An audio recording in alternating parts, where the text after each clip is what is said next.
అనుకున్నానా మెడల 3 ముళ్ళు నీవని, అనుకోలేదే ఇంకొకరితో 7 అడుగులేస్తని. రాసుకున్నామే నెత్తుటితో ప్రేమ లేఖని,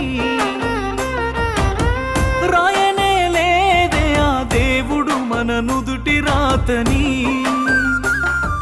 మిలమిల మెరిసేటి మేడలను చూస్తారే కాగిత కట్టలను, అడగరు ఆడోళ్ళ ఇష్టాలను చేసి పంపిస్తారే బొమ్మలను. చచ్చిపోయేంత ప్రేమే నాకున్నా, మనసు చంపుకొని నీకు దూరం అవుతున్నా.